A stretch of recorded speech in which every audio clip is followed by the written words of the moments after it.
Hi, I'm Zen, and I'm a financial analyst working for Altostrat.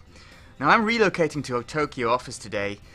Luckily, while I was on my flight to Tokyo, my corporate emails, powered by Gmail, were synchronized and taken offline, so I could work on my emails during my flight. I've just arrived at the Tokyo office, and I see I've received an email from Shirazuki-san, our HR head. Hello Zen, welcome to Tokyo, and here's a few of your new joiner tasks. So first up is adding this to my task list.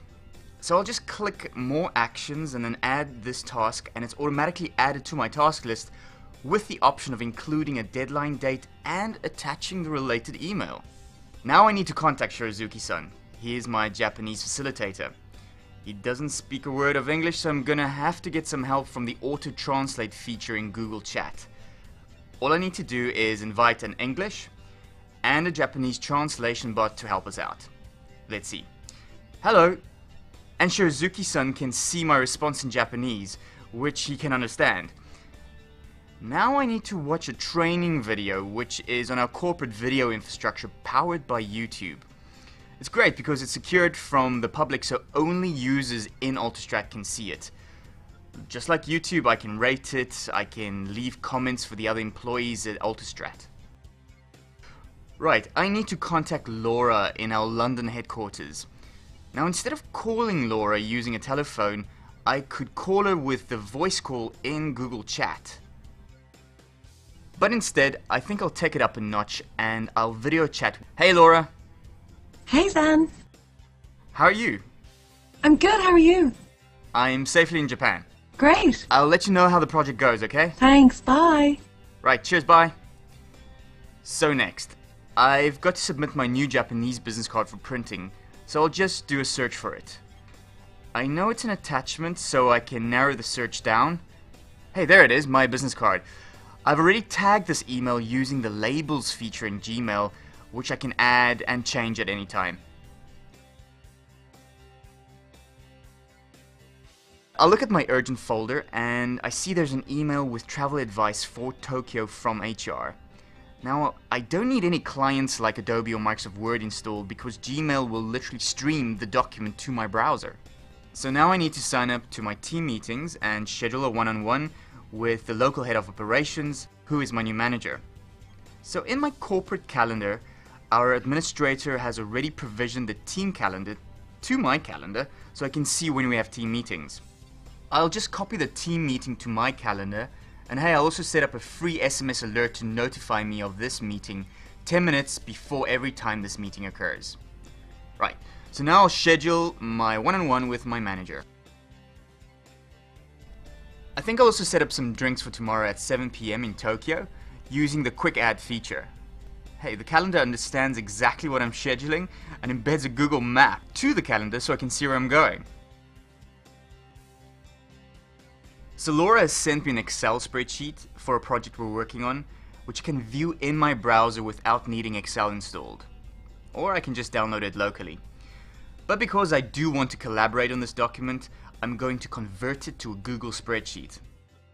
I can do some simple formatting changes to do a bit of cleanup. Classically, to do this market research, I'd have to send this document to multiple people, and they'd have to send back multiple versions and I'd have to consolidate. Instead, I think I'll create a form on top of the spreadsheet and email it to all of the analysts. If the person I'm inviting is outside of my domain, I'll get a warning to notify me. The analysts receive it in their inbox and enter the data directly in the email, and this information is entered in real time in my own spreadsheet. I'm going to invite Shirazuki-san to collaborate on the spreadsheet with me. I can see who has access to the documents at any stage, and I can also change their access rights. Shirazuki-san receives an email inviting him to collaborate with me. Right away we start chatting. He can edit fields and he can monitor how the stock market is doing, so he can see real-time stock information right in the spreadsheet and pivot the values off from it. Now at the moment, I know our senior executive is really interested in the average number, so I could create a graph, but instead I'm going to create a gadget. I'll add this gauge gadget to my spreadsheet, which will track my value and then publish this gadget to our iGoogle page for the company. So you see, when my manager logs in, he'll see this gadget update in real time as the values change in the spreadsheet. So this is complete 360 data intelligence, from real-time data gathering, collaborative analysis, and then publishing the data as business intelligence.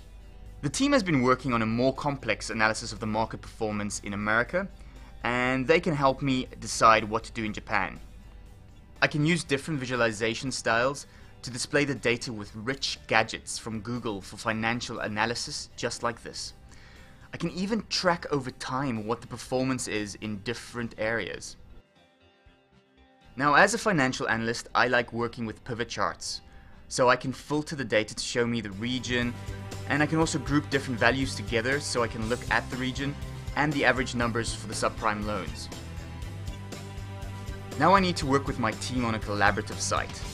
This is a rich collaboration portal powered by Google Sites where we can store and share information on our team project. The analysis that we've worked on so far is already in the site, and I can just add my recent work in a dashboard. I can quickly insert the spreadsheet that we've been working on. There, so now everyone can see the results from our analysis.